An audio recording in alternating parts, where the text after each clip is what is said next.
চলো 1.21কে অথবা 1 এবং 21% 43 সহস্রাংশ দিয়ে অথবা 0.043 দিয়ে গুণ করি এবং আমি তোমাদেরকে বলবো ভিডিওটি সাময়িকভাবে বন্ধ রেখে নিজে নিজে চেষ্টা করতে।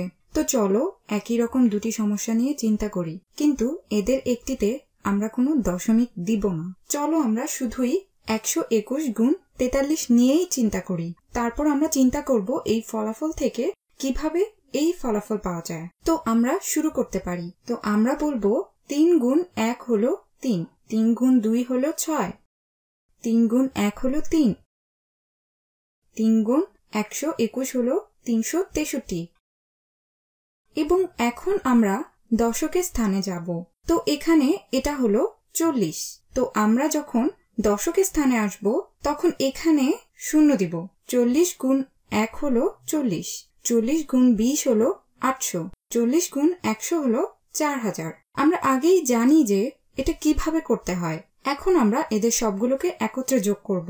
আমরা পাবো, আমি একটি নতুন রং নেই, 3 যোগ 0 হলো 3, 6 যোগ 4 হলো 10, 1 যোগ 3 হলো 1, যোগ 3 যোগ 8 হলো 12, 1 যোগ 4 হলো 5। তো 121 গুণ 43 হলো 5203। এখন এটার ফলাফল জানতে এটা কিভাবে কাজে লাগবে?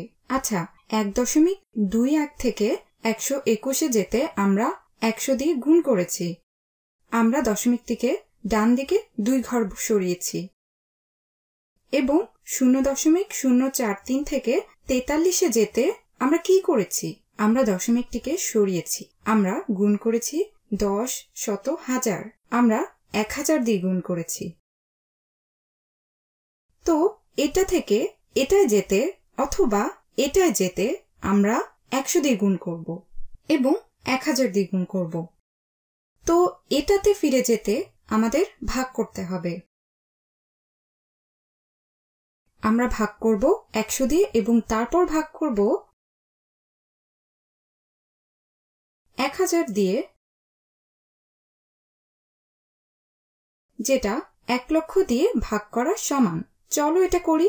তো আবার এখানে এই সংখ্যাটা লিখি। তো 5203। আমি এটাকে আরেকটু গুছিয়ে লিখি, 5203।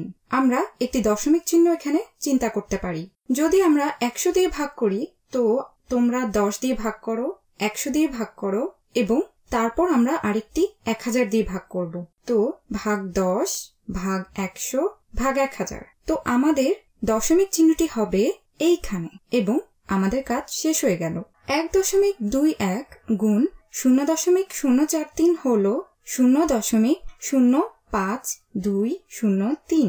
এটা একটা উপায়ে তোমরা চিন্তা করতে পারো যে এই দুটি সংখ্যাকে এমন ভাবে গুণ করো যে এখানে কোনো দশমিক নেই। তারপর তুমি গুণে দেখতে পারো যে কতগুলো অঙ্ক দশমিকের ডান দিকে আছে এবং দেখো এখানে 1, 2, 3, 4, 5টি অঙ্ক দশমিকের ডান দিকে আছে। তো তোমাদের এখানে 1, 2, 3, 4, 5টি অঙ্ক দশমিকের ডান দিকে আছে। কেন এমন হলো?